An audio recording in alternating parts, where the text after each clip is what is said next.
শঙ্খ বিভাগের আমার নয়ন ভুলানো এলে। সংকলন ও পরিচালনা দোয়েল হাজরা।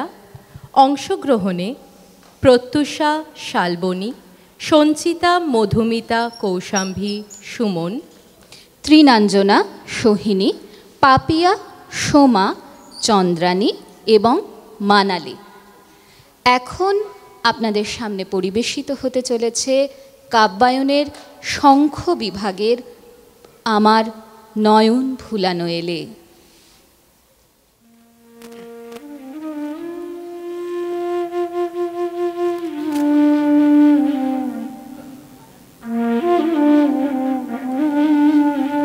সংসারে প্রতিদিন আমরা যেই সত্যকে স্বার্থের বিক্ষিপ্ততায় ভুলিয়া থাকি, উৎসবের সেই বিশেষ দিনে সেই অখণ্ড সত্যকে স্বীকার করিবার দিন।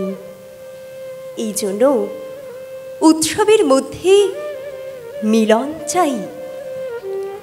একলার উৎসব হইলে চলে না। এই অনুভব রবীন্দ্রনাথের। ঠাকুর বাড়িতে দুর্গাপুজোর প্রচলন ছিল। রামমোহনকে নিমন্ত্রণ করতে গিয়ে সেই পুজো বন্ধ হলো। দেবেন্দ্রনাথ ঠাকুরের নিমন্ত্রণ ফিরিয়ে দিয়ে রামমোহন বুঝিয়ে দিলেন ঈশ্বর কায়াহীন, শারীরিক অস্তিত্বহীন এক অনুভব। তারপর দেবেন্দ্রনাথ সহ ঠাকুরবাড়ির মন পাল্টে যায়। এই বোধ প্রজন্মান্তরে রবীন্দ্রনাথেও সংক্রমিত। সিটি কলেজে সরস্বতী পুজোর বিরোধিতা করলেও রবীন্দ্রনাথ ভেসে যান শারদীয় আলোর বেণুর সুরে। ভুবন যখন মেতে ওঠে দুর্গাপুজোর অবকাশে, তখন তার পুতুল পুজোর বিরোধিতা কেমন যেন মাতাল হয়ে নিজেকেই ভুলিয়ে দেয়। তাই কাদম্বরী দেবীকে চিঠিতে মনের আগল খুলে দিয়ে লেখেন, সাকার নিরাকার কথার কথা মাত্র, ঈশ্বর সাকার এবং নিরাকার দুই। শুধু ঈশ্বর কেন, আমরা প্রত্যেকেই সাকারও বটে, নিরাকারও বটে। আকার আমাদের রচনা নহে, আকার তো তাহারই। শরতে আজ কোন অতিথি এলো প্রাণীর দ্বারে, আনন্দ গান গানে হৃদয়, আনন্দ গান গানে। রবীন্দ্রনাথের লেখা গল্প, উপন্যাস, কবিতা, নাটক এবং অনেক চিঠিতেও দুর্গাপুজো বারে বারে ফিরে এসেছে। যেমন ঘরে বাইরে উপন্যাসে বিমলা বলেছিল, আমি দেশের এমন একটি প্রত্যক্ষ রূপ চাই যাকে আমি মা বলবো, দেবী বলবো, দুর্গা বলবো। কবিনাং কবিতামা উপলব্ধি করেছিলেন একদিকে সত্য, অন্যদিকে আনন্দ, মাঝখানে মঙ্গল। তাই এই মঙ্গলের মধ্য দিয়েই আমাদের আনন্দ লোকে যেতে হয়। দুর্গাপুজোয় সমাজ মঙ্গলের মধ্য দিয়েই উৎসবের আঙিনা থেকে আনন্দ লোকে গমন। রবীন্দ্রনাথের সংবেদী সতর্ক দৃষ্টি দুর্গাপুজোর এই স্বরূপটিকে চিনতে ভুল করেননি। নিখেলে তব কি মহোৎসব, বন্দন করে বিশ্ব, স্ত্রী সম্পদ ভূমাস্পদ, নির্ভয় স্মরণে। লেডি রানু মুখোপাধ্যায়কে এক চিঠিতে তিনি লিখছেন, কাশের গুচ্ছ বাতাসে মাথা নত করে পথিকদের শারদ সঙ্গীত শুনিয়ে দিচ্ছে। উৎসবের আনন্দ হিল্লোল বয়ে যাচ্ছে। অন্তরে বাহিরে ছুটি ছুটি ছুটি এই রব উঠছে। এসো গো শারদ লক্ষ্মী, তোমার শুভ্র মেঘের রথে, এসো নির্মল নীল পথে, এসো ধৌত শ্যামল আলো ঝলমল বনগিরি পর্বতে, এসো মুকুটে পড়িয়া সেতু শত দল শীতল শিশির ঢালা, ঝরা মালতীর ফুলে আসন বিছানো নিভৃত কুঞ্জে ভরা গঙ্গার কূলে ফিরিছে মরাল ডানাপাতি বারে তোমার চরণ মূলে। গুঞ্জর তান তুলিও তোমার সোনার বীণার তারে, মৃদু মধু ঝঙ্কারে হাসি ঢালা সুর গলিয়া পড়িবে ক্ষণিক অশ্রুধারে। রহিয়া রহিয়া যে পরশমণি ঝলকে অলোক কোণে, পলকের তরে সকরুণ করে বুলায় বুলায় মনে। সোনা হয়ে যাবে সকল ভাবনা, আধার হইবে আলা। পৌঁছেছে তোমাদের গান আজ একেবারে আকাশের পারে গিয়ে পৌঁছেছে। দ্বার খুলেছে তার, দেখতে পাচ্ছ কি সারদা বেরিয়েছেন? দেখতে পাচ্ছ না? দূরে দূরে, সে অনেক দূরে, বহু বহু দূরে, সেখানে চোখ যে যায় না। সেই জগতের সকল আরম্ভের প্রান্তে উদয়াচলের প্রথমতম শিখরটির কাছে, যেখানে প্রতিদিন উষার প্রথম পদক্ষেপটি পড়লেও তার আলো চোখে এসে পৌঁছয় না, অথচ ভোরের অন্ধকারের সর্বাঙ্গে কাঁটা দিয়ে ওঠে সেই অনেক অনেক দূরে। সেইখানে হৃদয়টি মেলে দিয়ে স্তব্ধ হয়ে থাকো। ধীরে ধীরে একটু একটু করে দেখতে পাবে। আমি ততক্ষণ আগমনীর গানটি গাইতে থাকি।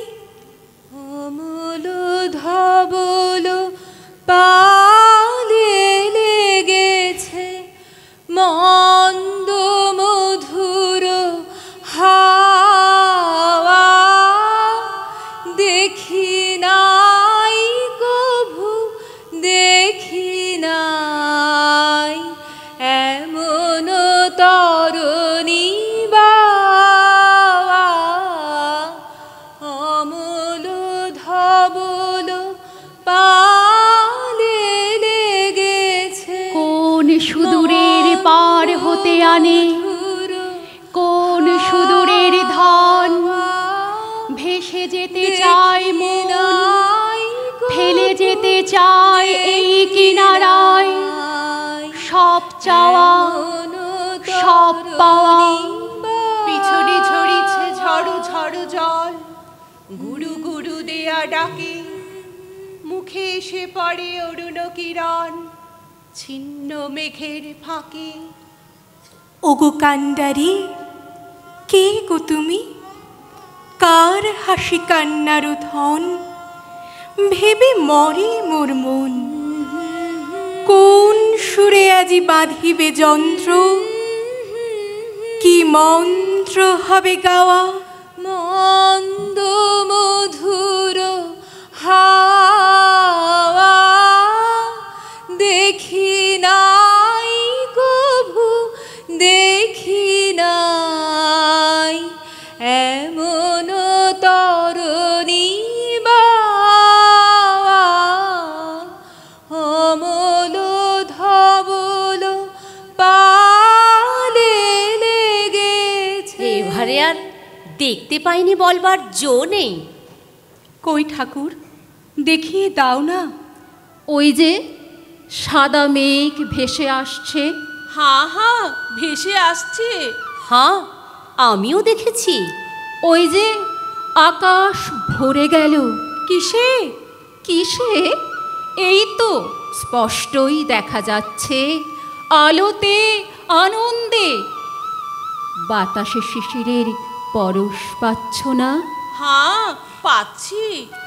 তবে আর কি, চক্ষু সার্থক হয়েছে, শরীর পবিত্র হয়েছে, মন প্রশান্ত হয়েছে। এসেছেন, এসেছেন, আমাদের মাঝখানেই এসেছেন। দেখছো না বেতসিনী নদীর ভাবটা, আর ধানের ক্ষেত কিরকম চঞ্চল হয়ে উঠেছে। যাও বাবা, তোমরা সমস্ত বনে বনে নদীর ধারে ধারে এগিয়ে এসো গে। প্রভু, আমি যে একেবারে ডুবে গিয়েছি, ডুবে গিয়ে তোমার ওই পায়ের তলাটিতে এসে ঠেকেছি। এখান থেকে আর নড়তে পারবো না।